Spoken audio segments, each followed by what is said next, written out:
Cada vez que a minha fé é provada, tu me dás a chance de crescer um pouco mais. Nas montanhas e vales, desertos e mares que atravesso me levam pra perto de ti. Minhas provações não são maiores que o meu Deus e não vão me impedir de caminhar. Se diante de mim não se abrir o mar, Deus vai me fazer andar por sobre as águas, rompendo em fé. Minha vida se revestirá do teu poder, rompendo em fé. Com ousadia vou mover o sobrenatural. Vou lutar e vencer, vou plantar e colher. A cada dia vou viver, rompendo em fé.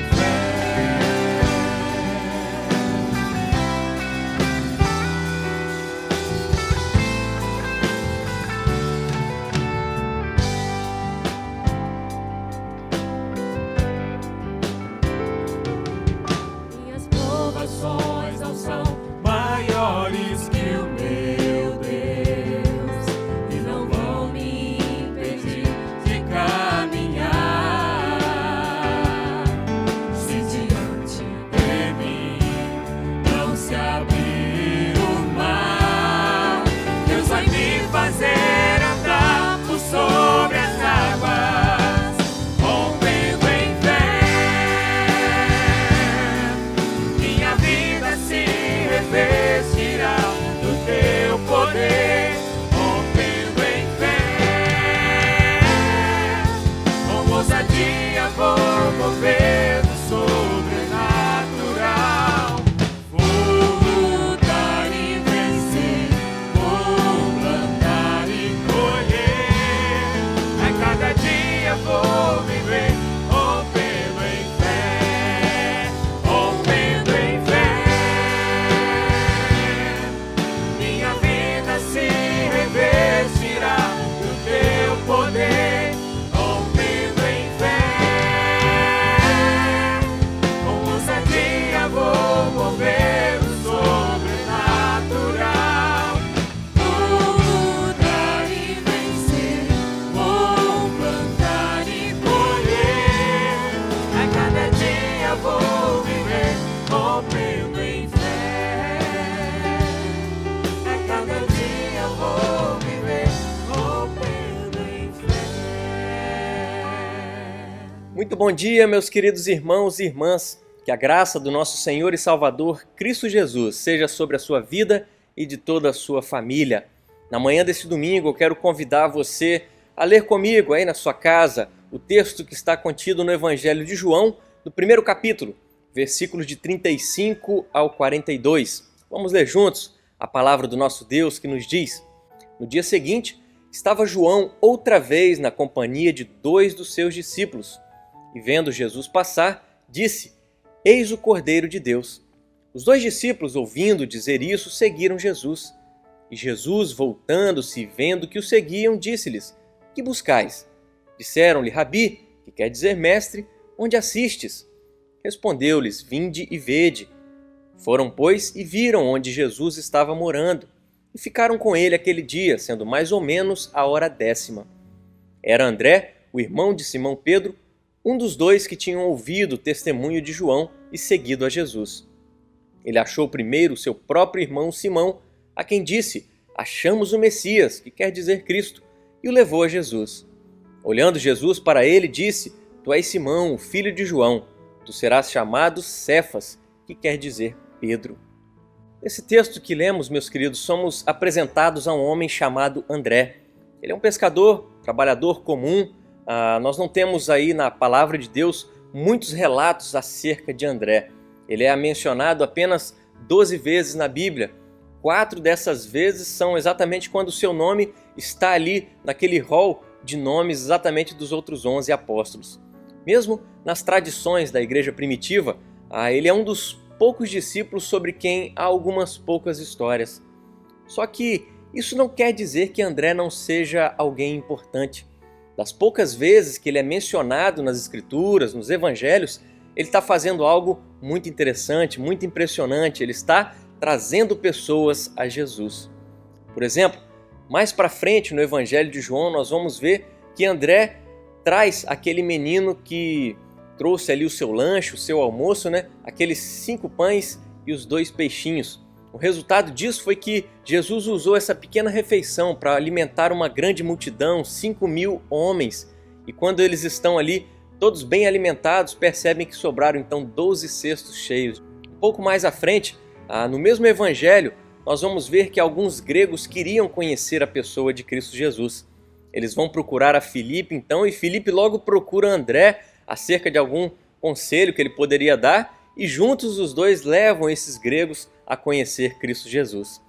Mas percebam comigo que nesse texto que lemos, além de pessoas de fora da sua família, do seu rol de amigos, nós encontramos André chamando o seu irmão a Cristo Jesus. Ele traz o seu próprio irmão, Pedro. E como que ele faz isso? Será que ele tinha alguma facilidade ali de trazer pessoas a Cristo Jesus? E é sobre isso que nós vamos conversar um pouquinho essa manhã, essa breve reflexão. Porque uma primeira razão pela qual André trouxe tanto seu irmão quanto outras pessoas até Cristo Jesus é que ele acreditava que Jesus era alguém que valia a pena se conhecer. Lá no primeiro capítulo de João, nós somos informados que André era um dos seguidores de João Batista. E um dia, João viu Jesus e disse para André e outro discípulo, que é logicamente o João, o escritor desse evangelho: Olha, eis o Cordeiro de Deus. E André levou João a sério, ele deixou João e começou a seguir a Cristo Jesus. E a primeira coisa que André fez depois de se encontrar com Cristo Jesus foi exatamente trazer o seu irmão Pedro. Sabe por quê? Jesus era o Cordeiro de Deus, aquele a quem todos estavam esperando, era o Messias aguardado, o Messias prometido, era aquele que era o enviado de Deus para mudar a vida do seu povo, era aquele que traria o perdão dos pecados, que traria a reconciliação com Deus. E é claro que existem muito mais outras coisas que a gente pode descrever acerca de quem é Cristo Jesus. E nós sabemos que ainda hoje Jesus Cristo é alguém que vale a pena se conhecer, vale a pena apresentar a pessoa de Cristo Jesus. Porque existem pessoas que estão carentes de amor, de perdão, de libertação, de uma mudança de vida, e nós temos a resposta que as pessoas procuram. A resposta é Cristo Jesus. No Evangelho de João, nós ainda encontramos algumas outras boas razões para que venhamos a apresentar a pessoa de Cristo Jesus ao mundo, exatamente por causa de quem Ele é. Veja comigo o texto de João, no capítulo 6, versículo 35, onde Jesus Cristo diz: Eu sou o pão da vida. O que vem a mim jamais terá fome, e o que crê em mim jamais terá sede. Meus queridos, Jesus está falando aqui acerca de uma fome, de uma sede no sentido espiritual que as pessoas têm em suas vidas. As pessoas podem conquistar tudo nessa vida, só que sem Jesus não vale de nada, não adianta de nada, não preenche o vazio de suas vidas, o vazio que só Jesus pode preencher. Ainda no Evangelho de João, capítulo 11, versículo 25, Jesus diz que Ele é a ressurreição e a vida, que quem crê nele, ainda que morra, viverá. Meus queridos, aqui Jesus nos ensina acerca daqueles que creem nele como Senhor e Salvador. Essas pessoas não precisam temer a morte, porque nele nós temos vida eterna, glórias a Deus. Por isso nós devemos anunciar essa mensagem, meus queridos, anunciar essa mensagem com toda alegria. A segunda razão pela qual André trouxe o seu irmão e outras pessoas a Cristo Jesus é exatamente porque André amava o seu irmão e também amava outras pessoas. Pense comigo, se nós encontramos algo de bom nessa vida, como não querer então que outras pessoas também possam desfrutar dessa mesma realidade, dessa mesma coisa boa que nós encontramos? Isso porque se nós conhecemos a Jesus, algo inevitável acontece. Nós passamos a amar o nosso próximo, nós aprendemos a amar o nosso próximo. E se nós amamos o nosso próximo conhecendo a Cristo Jesus, nós queremos torná-lo conhecido a todos que estão à nossa volta. Isso porque o amor nos move a isso, porque Deus é amor. Imagine comigo se houvesse um incêndio na sua casa e dentro lá da sua casa tivesse 6 pessoas da sua família, 6 pessoas que você muito ama.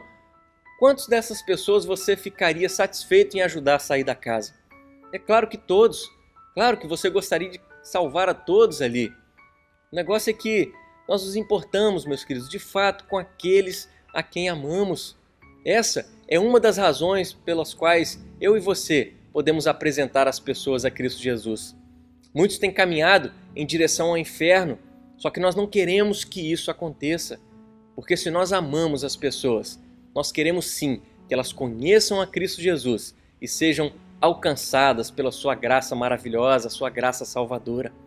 André estava tão animado, tão empolgado a respeito de Cristo Jesus, que ao conhecer a Jesus e prosseguir em conhecê-lo, ele começou então de forma totalmente espontânea a amar outras pessoas e a chamá-las para seguirem a Jesus junto com ele. Meus queridos, uma terceira razão que nós encontramos aqui também, que levou André a trazer o seu irmão a Cristo Jesus, foi exatamente porque Pedro confiava em André. E eu acredito que André tinha ali uma boa reputação com seu irmão. Pedro já sabia que André era alguém muito religioso, ele tinha sido ali um discípulo de João Batista. Exatamente no momento em que André convida a Pedro a se encontrar com Jesus, a vir e se encontrar com Jesus, Pedro não questionou a honestidade, a integridade de André. André simplesmente disse a Pedro: encontramos o Messias. Pedro se levanta e vai. Tudo isso porque ele sabia que podia confiar em algo que André dissesse, porque Pedro sabia quem o seu irmão era, Pedro sabia que o seu irmão o amava. Por isso, meus queridos, nós precisamos perceber que essa muitas vezes pode ser parte mais complicada na hora que nós vamos falar de Cristo Jesus para nossos amigos, para pessoas de nossa família, exatamente porque eles conhecem a cada um de nós, eles sabem quem nós somos. Muitos conhecem nossas fraquezas, muitas pessoas conhecem, sabem das besteiras que nós já fizemos ou já dissemos. Alguns podem até ter sido ofendidos por nós no passado, mas, meus queridos, eu quero dizer para vocês que no momento em que nós tivemos um encontro pessoal com Cristo Jesus, as nossas vidas foram sim transformadas. Isso também passa a ser perceptível aos olhos daquelas pessoas que convivem conosco. E aí, ao viver em santidade, ao viver em novidade de vida, nós nos tornamos pessoas então confiáveis, pessoas de integridade, pessoas que, quando falamos acerca de Cristo Jesus, as pessoas percebem uma mudança de vida em nós, uma mudança promovida pelo próprio Espírito Santo de Deus em nós. Uma das razões que nós devemos fazer o mesmo que André fez ao chamar o seu irmão e tantas outras pessoas a conhecer a Jesus é exatamente porque temos algo especial acontecendo em nosso meio. Que assim, meus queridos, em nossos relacionamentos, sejam eles entre amigos, famílias ou qualquer outra pessoa no nosso trabalho, Jesus seja a figura perceptível em cada um de nós, para que assim a graça do nosso Senhor Jesus alcance pessoas e assim possamos juntos glorificar a Deus com gratidão, com alegria em nossos corações, em nossas vidas para todo sempre. Que assim Deus nos abençoe. Meus queridos irmãos e irmãs, a nossa Escola Bíblica Dominical continua a funcionar de maneira online. Então, a partir do momento que encerrarmos aqui, você pode acessar a sua sala através dos links que estão descritos aí abaixo desse vídeo. Continue participando, continue se engajando, continue aprendendo cada vez mais da Palavra de Deus para que você seja bênção aonde você estiver e por onde você for. Que assim, Deus abençoe a todos. Tenhamos uma excelente aula em nome de Cristo Jesus. Grande abraço.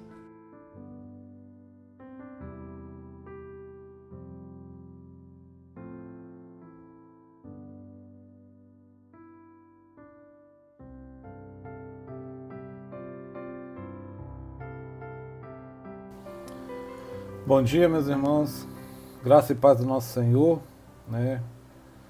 Estamos aqui mais um domingo, glórias a Deus por isso, porque podemos estar com saúde, podemos aprender um pouco mais da sua palavra, né? Nós estamos estudando sobre a vida de Abraão, né? E hoje a gente vai estudar mais um pouco, né? Mais uma etapa da vida de Abraão, né? Lembrando os irmãos que as nossas lições têm como base este livro aqui, né, que trata dos heróis da fé. Nós estamos estudando o livro sobre a vida de Abraão, um homem obediente e destemido, um livro que foi escrito pelo pastor Charles Swindoll, né, e nós vamos estar olhando o capítulo 6, que tem como título Correndo na Frente de Deus, né.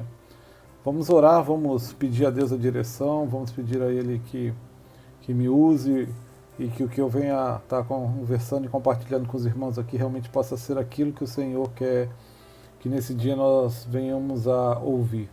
Vamos orar e pedir a bênção de Deus.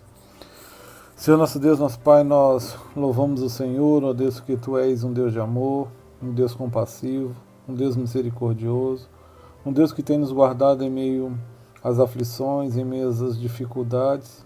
Te louvamos, ó Deus, porque podemos, ó Deus, mais uma vez temos a oportunidade, ó Deus, de compartilharmos a Tua palavra. Te pedimos, ó Pai, em nome de Jesus, que o Senhor venha falar aos nossos corações, que a Tua mensagem possa encontrar guarida, Senhor, nas nossas mentes, e que nós possamos sair daqui renovados, ó Deus, possamos sair com alegria no coração, entendendo aquilo que o Senhor quer falar conosco, ó Pai. Abençoa os nossos irmãos que estão nas suas casas, que o Senhor possa estar visitando a cada um, que o Senhor possa estar abençoando, Senhor, a cada coração. Tu conheces os desejos de cada um, as necessidades de cada um. Por isso, em nome de Jesus, nós pedimos, ó Deus, que o Senhor faça a Tua vontade sobre a vida deles. Aqueles que se encontram em meio a alguma dificuldade, ó Deus, passando por alguma aflição, passando por alguma enfermidade, o Senhor visite, ó Pai, com a Tua mão poderosa, e que o Senhor derrame bênçãos, que o Senhor derrame cura, ó Deus, que o Senhor derrame salvação. Obrigado por tudo, ó Deus, e nos abençoa, ó Pai, nesta manhã. Nós te pedimos em nome de Jesus. Amém, Senhor. Bom, meus irmãos, antes da gente propriamente falar sobre a vida de Abraão, é interessante a gente refletir um pouquinho sobre a nossa vida, né? Porque muitas vezes as nossas vidas são como uma confusão, né? Muitas vezes a gente tenta organizar as nossas vidas, muitas vezes a gente faz o máximo possível para deixar a nossa vida estável, né? E quando tudo parece que está se ajustando, às vezes acontece alguma coisa que novamente tira, às vezes, a nossa estabilidade, aquela organização, e a nossa vida começa meio que como ficar aqui bagunçada, né? E isso é fruto de muitas decisões que às vezes temos que tomar nas nossas vidas, né? Muitos dilemas, né? Existem vários dilemas que o ser humano ele está sujeito a passar, né? Um exemplo de um dilema é um dilema de repente ocupacional, né? Você está empregado, né? Está bem estabilizado, né? Trabalha às vezes numa grande metrópole, ou mesmo numa cidade como Vitória, que não é tão grande como um centro igual um São Paulo, um Rio de Janeiro, um Belo Horizonte, mas é uma cidade bem estruturada, uma cidade em que você encontra de tudo, né? E você está ali bem empregado, com a sua família estabilizada, com as suas rodas de amigos já feitas, né? Uma vida até certo ponto confortável, e muitas vezes podem surgir oportunidades de repente você ter um novo emprego, né? Ter uma nova oportunidade de uma renda bem maior do que você tem hoje. E aí você começa a entrar num dilema, porque de repente essa oferta é num lugar totalmente diferente do que você está acostumado, é uma cidade de repente muito pequena, que não tem lá tantos recursos, né? E às vezes você entra naquele dilema de poder, será que vale a pena, né, eu trocar o que eu tenho hoje por uma renda maior, né? Ir para uma cidade que quase não tem recursos, recomeçar a vida, né? Social, né? Os seus filhos já estão estabilizados, será que vale a pena mudar essa parte na vida da sua família? São dilemas que a gente enfrenta, né? Será que isso não vai atrapalhar a nossa vida familiar? Então, é um tipo de decisão, um tipo de dilema que o ser humano enfrenta. Também a gente tem um outro dilema que às vezes você pode passar, que pode ser um dilema em relação à oportunidade de se aprimorar academicamente, de você estudar. É um exemplo que o livro comenta, é um exemplo de uma mulher que já tem seus filhos bem pequenos, né? E de repente surge a oportunidade dela fazer um doutorado, um mestrado, a oportunidade dela se aprimorar, né, profissionalmente. Só que os filhos dela são pequenos e requerem muita atenção, né? Às vezes requerem atenção total. E aí, mais um dilema que se coloca na vida, né? O que fazer? Ir lá estudar, se aprimorar, sabendo que se de repente não pegar essa oportunidade agora, quanto mais tarde fica, mais difícil fica de você conseguir uma oportunidade como essa. Ou não, ou ficar e curtir a infância do seu filho, a sua primeira infância, vê-los crescer. O que será que deve ser feito, né? Questão de dilemas financeiros também, né? Muitas vezes a gente tem um orçamento bem apertado, muito justinho, né? Mas que a gente consegue tá vivendo, né? Apesar das dificuldades, a gente consegue estar organizando a nossa vida, de repente fazendo alguma poupançazinha aí, e de repente surge uma oportunidade, de repente você, sei lá, comprar uma casa melhor, trocar de carro, né? Essa semana eu vou contar aqui depois que ele não brigue comigo, né?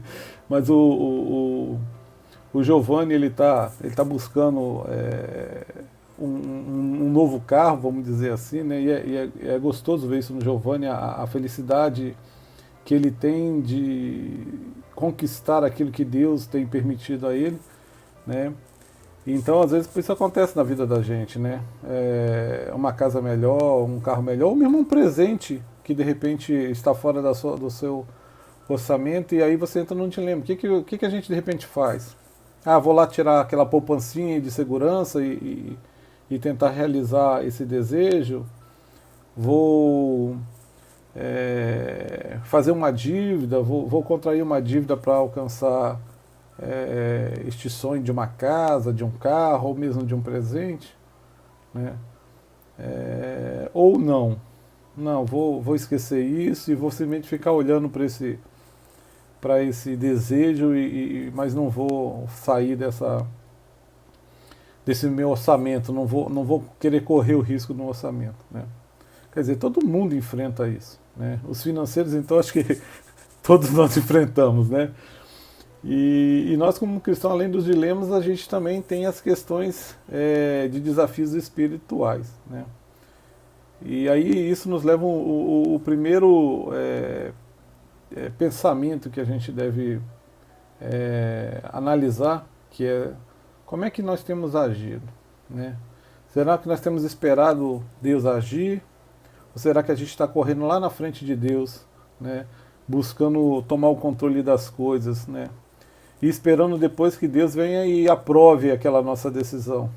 Ou que Ele não aprove, mas que pelo menos Ele nos ajude a consertar aquela bagunça que a gente fez por não ter ouvido realmente qual seria a vontade de Deus.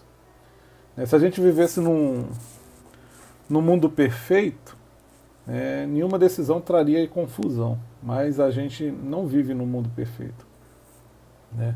A gente sabe que Deus continua no controle de tudo, a gente vem estudando isso, né, nas lições que a gente tem visto a respeito dos heróis da fé, mas a gente sabe, né, que apesar de Deus estar no controle de tudo, né, a vida aqui nessa terra em que a gente está, né, não é uma vida ideal. E como nós, né, os heróis da fé, eles também tiveram os seus dilemas, eles não ficaram livres, né, de dilemas, né, de ter que tomar alguma decisão durante o período que aqui estiveram, né. E hoje a gente vai ver exatamente sobre o dilema de Sarai e Abrão, no período em que eles ainda não tinham concebido a filhos, né? A gente vai ver o que Abrão e Sarai fizeram nessa época, né? Os irmãos, se quiserem acompanhar a nossa lição, não vou ler o texto todo porque realmente toma bastante tempo da nossa lição, mas se os irmãos quiserem acompanhar, nossa lição está baseada no capítulo 16 de Gênesis, né? Os irmãos podem abrir aí e ficarem com as suas Bíblias abertas para poder, qualquer coisa, conferir alguma citação que a gente estiver fazendo, né? Mas o texto, né, de Gênesis 16 começa falando a respeito dessa questão de Abraão e Sarai, né? Abrão e Sarai até o presente momento, né? Abrão, ele queria muito ter filhos, né? Deus havia prometido que o herdeiro de Abraão seria dele, né? Sairia do DNA dele. Os irmãos quiserem conferir lá em Gênesis 15, 4, né? Foi até na lição passada que esse texto foi usado. Deus falou assim: a isto respondeu logo o Senhor, dizendo: não será esse o seu herdeiro, mas aquele que será gerado de ti será o teu herdeiro, né? Quando é que isso aconteceu? Isso aconteceu logo após Abraão ter resgatado Ló, né? E aí Abraão questionou a Deus, né, que até aquele momento, né, já se fazia 10 anos desde que Deus tinha tirado Abraão da sua parentela, né? Se os irmãos lembram, logo no início das nossas lições, Deus chamou Abraão com 75 anos, né? E agora Abraão já estava com 85 anos, quer dizer, faziam 10 anos, e ainda não tinha concebido a nenhum filho, né? E aí Abraão questiona a Deus, perguntando a Deus, né, se o herdeiro seria o seu servo, né? Abraão tinha um servo chamado Eliezer, ele era damasceno, né, tinha nascido dentro da sua casa, e Abraão questionou: Senhor, o Senhor não me concedeu nenhum herdeiro até agora, será que o meu herdeiro vai ser o servo que nasceu dentro da minha casa, né? Será que eu não vou ter o filho, não vou conceber um filho para cumprir a promessa que o Senhor me fez? E aí Deus foi e falou para Abraão que o filho sairia dele, que seria DNA dele, né?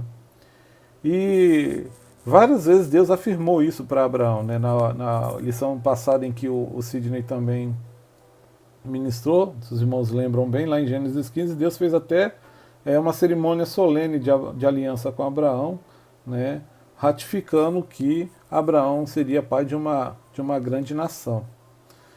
Só que agora, acho que é interessante a gente se colocar no lugar de Abrão e Sarai, né, naquela época, né.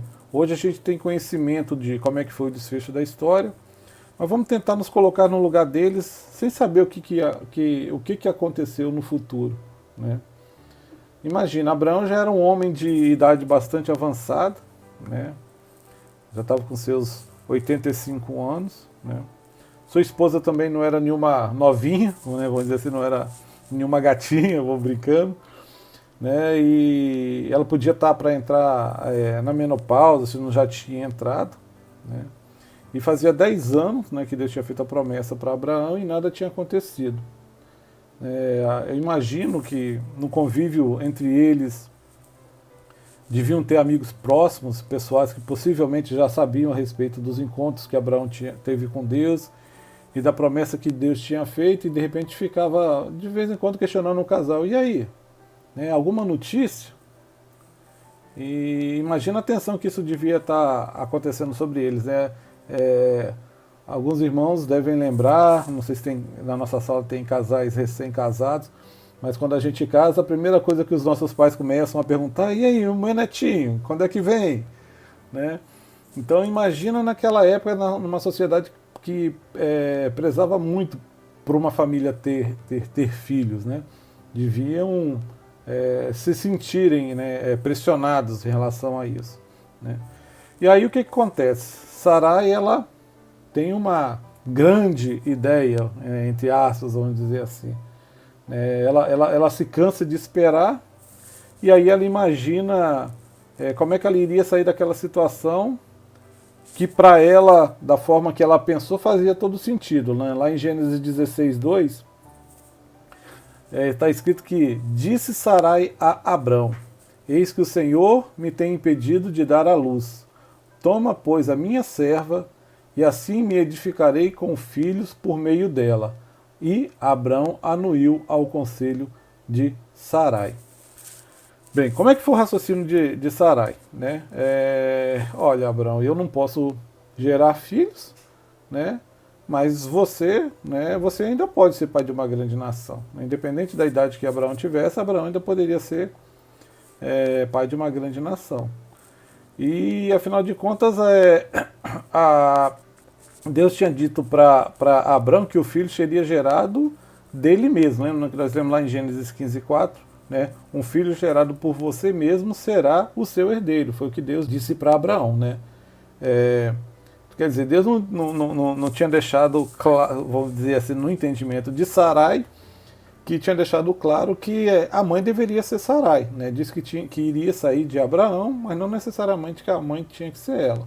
Né? Então, isso pode ter passado na cabeça dela.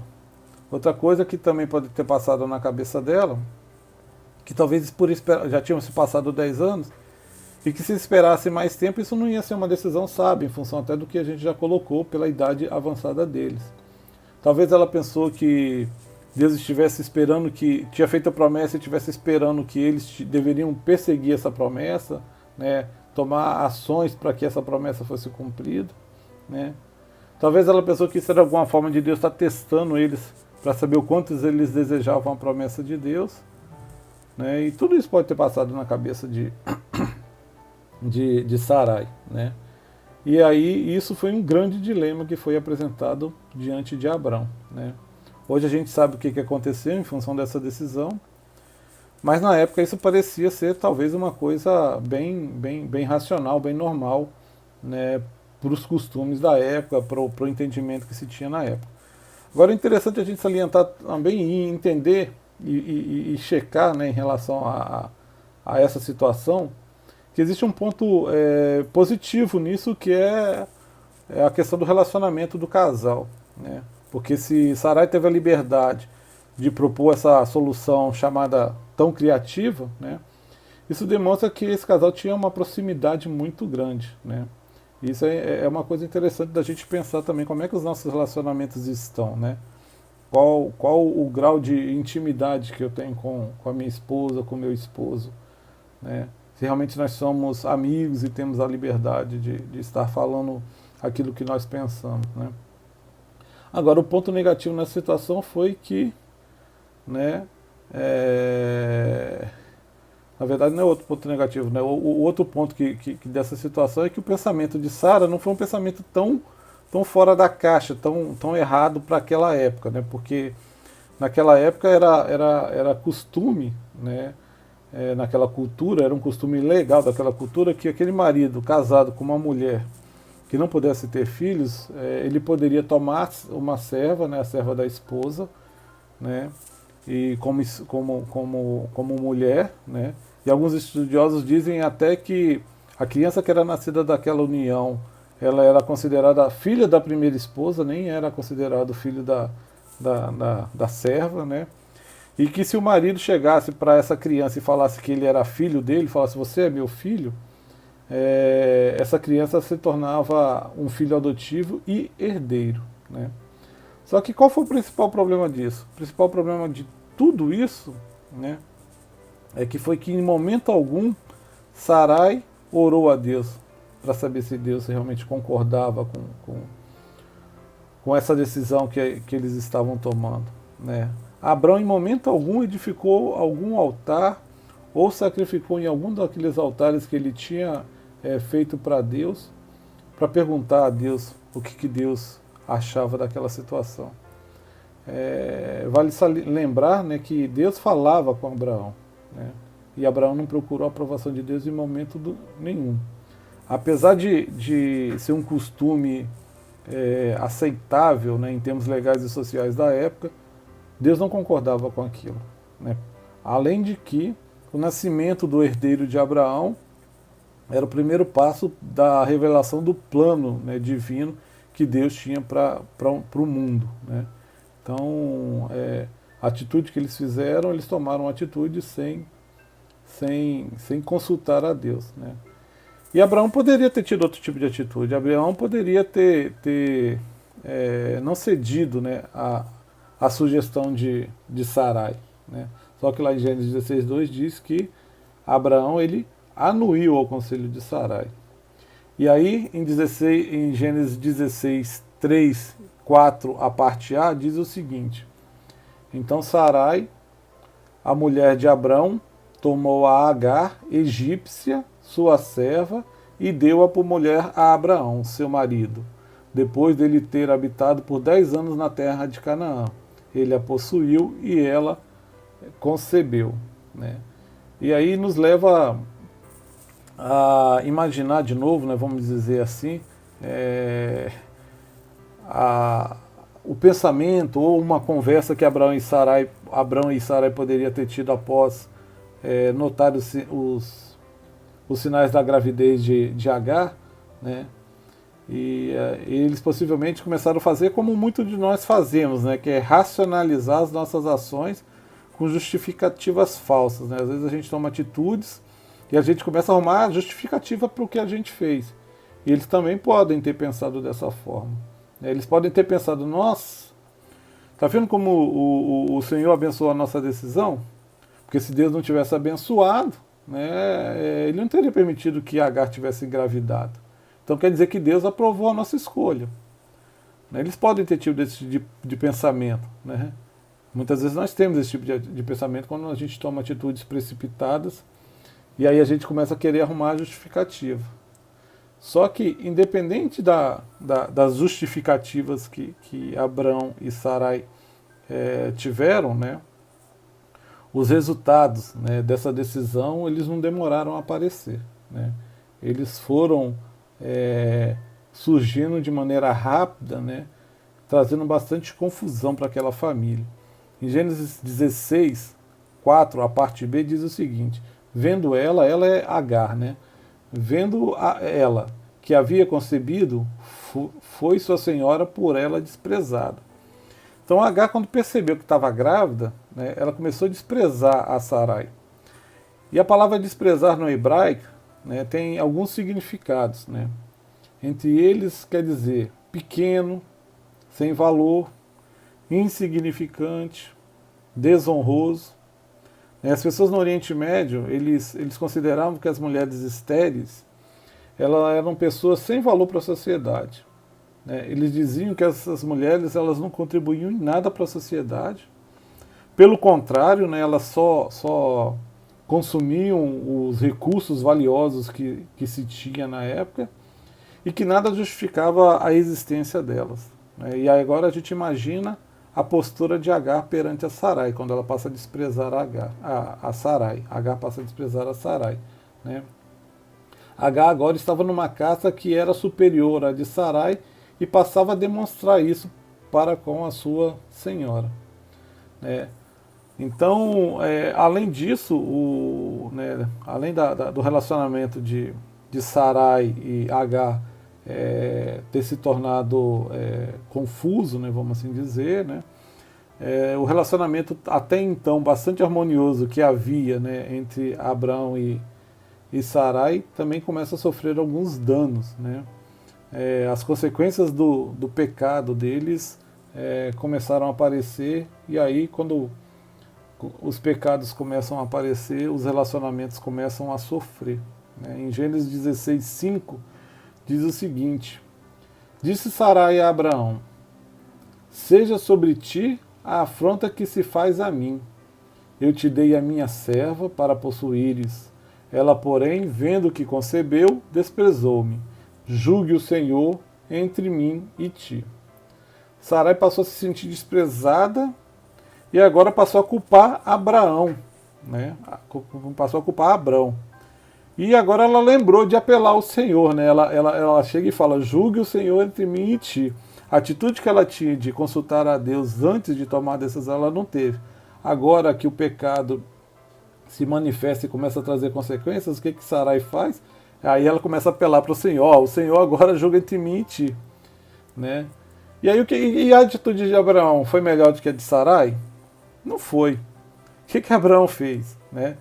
Abraão ele teve ele se esquivou da culpa. Né? Ele colocou tipo assim, ó, a ideia foi sua. Né? Você que plantou, você que colhe. Né? Tem um ditado que diz, quem pariu Mateus que balance, né? Como se Abraão tivesse chegado para Sarai e tivesse dito, ó, você pariu Mateus, você balança ele, você tome conta das consequências dos seus atos. Né? Lá em Gênesis 16, versículo 6, a parte A, diz o seguinte, respondeu Abraão a Sarai, a tua serva está nas tuas mãos, procede segundo melhor te parecer. Né? Quer dizer, aquele lar, até então um lar harmonioso, tinha se transformado num barril de pólvora, né? Tinha se tornado uma zona de combate.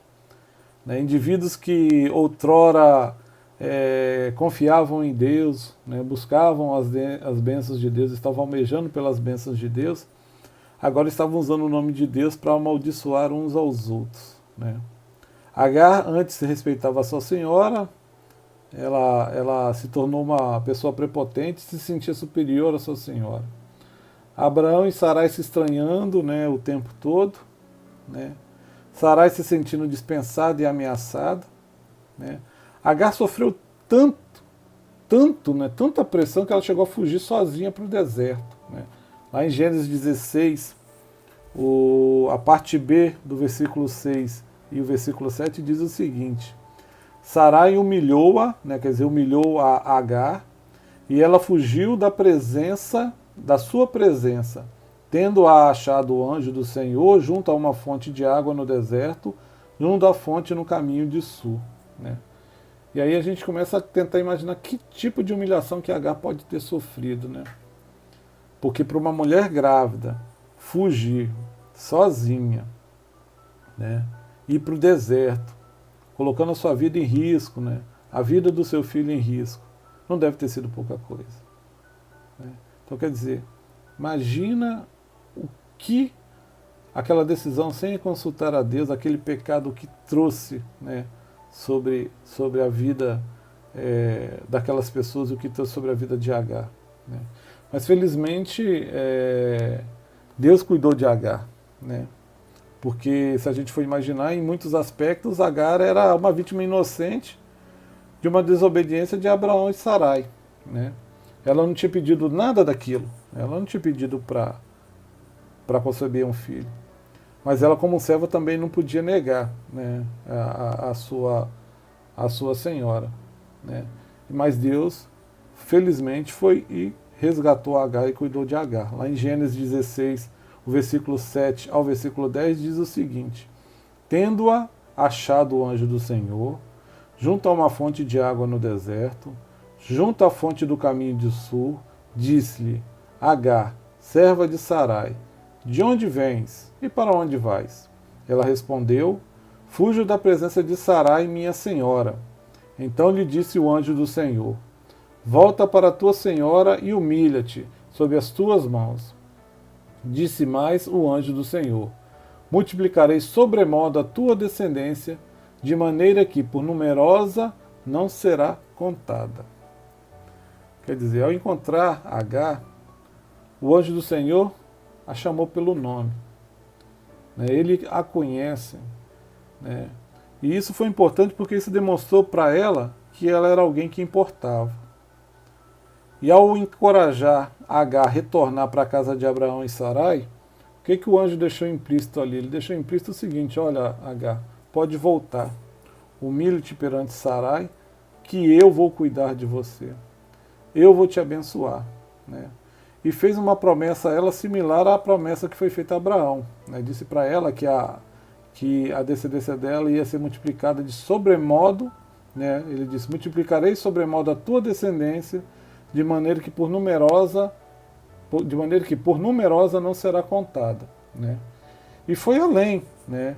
O anjo do Senhor ainda expandiu a bênção para Agar, revelando detalhes específicos. Lá em Gênesis 16, o 11 ao 12, diz o seguinte: Disse ainda o anjo do Senhor: Concebestes e dará à luz a um filho, a quem chamarás Ismael. Ismael, a gente não vai entrar em detalhes, possivelmente mais à frente nós veremos isso, mas os descendentes de Ismael é o povo árabe, né? Então, e chamarás Ismael, porque o Senhor te acudiu na tua aflição. Ele será entre os homens como um jumento selvagem. A sua mão será contra todos, e a mão de todos contra ele, e habitará fronteiro a todos os seus irmãos. Bom, quando Ismael chegou, Abraão já estava com 86 anos. Né? E se a gente for mais adiante na vida de Abraão, Deus cumpriu a promessa quando houve o nascimento de Isaac. Né? Isaac, os descendentes de Isaac é o povo judeu, só para os irmãos saberem, nós não vamos entrar nisso porque não faz parte da nossa lição. Mas o que aconteceu? Né? Depois do nascimento de Ismael, se passaram 14 anos para que Deus cumprisse a promessa com o nascimento de Isaac. Né? Abraão já estava com 100 anos. Deus fez a promessa a Abraão quando ele tinha 75 anos. Passaram-se 25 anos para que Deus cumprisse aquela promessa que tinha feito a Abraão. Né? Não adiantou Abraão e Sarai quererem apressar a agenda de Deus. Né? Ela só se cumpriu no tempo de Deus. Então, o que nos ensina isso? Isso nos ensina que nós devemos confiar, né? Confiar no tempo de Deus. Né? E não adianta também querer que a gente tenha alguma explicação por que dessa demora. Né? Essa demora no nosso entendimento. Né? Não adianta, porque Deus não vai, por muitas vezes, nos dizer o porquê dessa demora. Mas a gente tem que entender que o tempo certo é o tempo de Deus. Né? Esse é o tempo certo e não o nosso tempo. E aí, a lição, né, o livro nos traz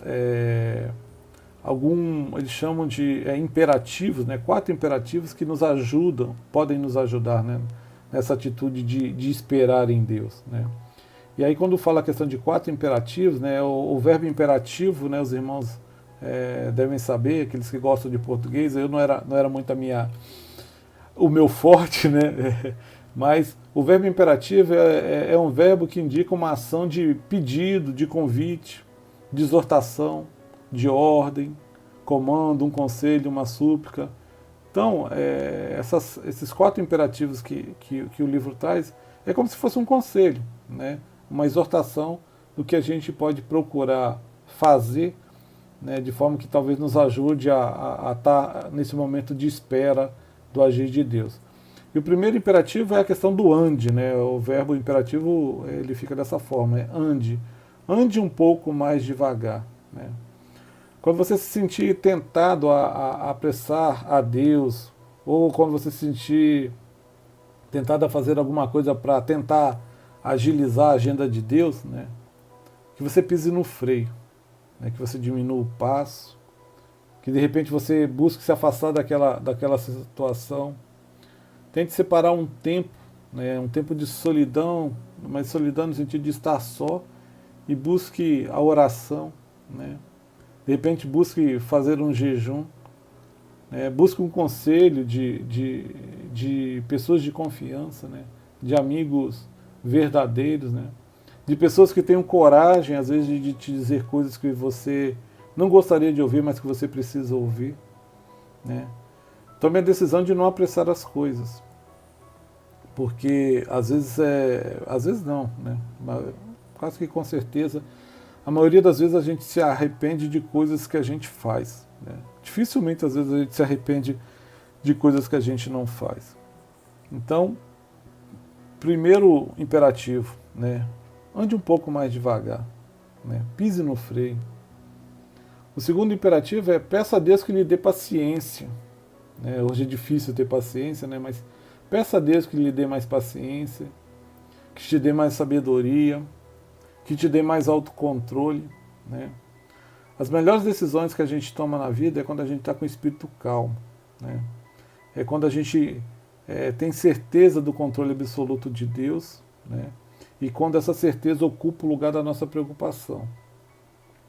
quando você está conseguindo ouvir a orientação que o Espírito Santo te faz, né?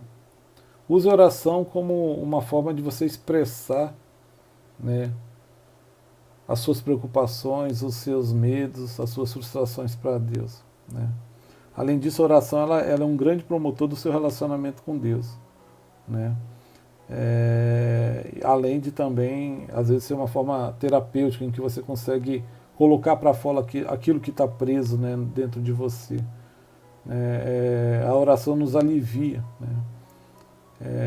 Existe um louvor que eu gosto muito, né, que fala sobre a oração, né, que diz o seguinte, né, vou cantar um pouquinho, porque eu acho linda essa música, mas fala assim: na oração encontro calma, na oração encontro paz, orar a Deus faz bem a alma, falar com Deus me satisfaz, falar com Deus, que privilégio, abrir a alma ao Criador, sentir que os céus estão abertos e ouvir a voz do Salvador. Irmão, use e abuse da oração. Que privilégio, né? Esse louvor diz que privilégio abrir a alma ao Criador e sentir que os céus estão abertos e ouvir a voz do Senhor. Então, busque, né, o segundo imperativo, né?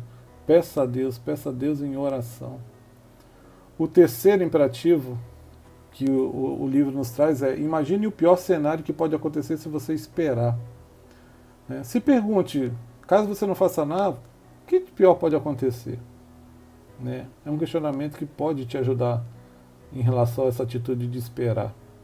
E por último, né, pense nos outros impactados por sua decisão. Né? A decisão de Abraão e Sarai mudou a vida de uma jovem para sempre e trouxe ao mundo uma criança num lar tenso e dividido. Então, quando você for tomar uma atitude, pense nas pessoas que vão ser impactadas pela sua decisão, né? Seus amigos, sua família. Pense, isso vai te ajudar a esperar no Senhor, né? E concluindo a nossa lição, né, a gente pode refletir um pouquinho, né, em relação às nossas ações, né? Nós gostamos de coisas rápidas, né? Em um restaurante ninguém gosta de esperar. Quando a gente compra pela internet, se pudesse, a gente gostaria que chegasse no mesmo dia ou que o download fosse imediato. No trânsito, todo mundo gostaria de andar só na via expressa, né? Todo mundo adora a ideia do trem-bala, né? Quem dera no Brasil a gente tivesse. O que mais se cresce não são restaurantes, são fast foods, né? A gente adora um lanche rápido. A gente não gosta de perder tempo nem na porta giratória ou na porta de banco, né? E por que a gente é assim? Né? Por que a gente não gosta de esperar? Né? E uma reflexão é porque às vezes a vida é curta, né? Eu tenho pensado muito nisso, né? Eu estou fazer 47 anos e parece que foi ontem, né? Meu filho hoje já está fazendo 17 anos e parece que foi ontem que ele nasceu. Quer dizer, a vida é curta e aí a gente não quer desperdiçar tempo esperando. Só que a gente precisa entender que quando a gente espera em Deus, né, Deus tem o melhor para nós. Então, meus irmãos, que a gente aprenda a esperar no Senhor, para que as nossas decisões possam ser decisões acertadas, decisões que o Senhor realmente nos abençoe, né, que o Senhor aprove as nossas decisões. Que os irmãos tenham um bom domingo, que Deus nos abençoe e que Deus possa ter falado ao coração dos irmãos. Um abraço para todos e que o Senhor nos guarde. Amém.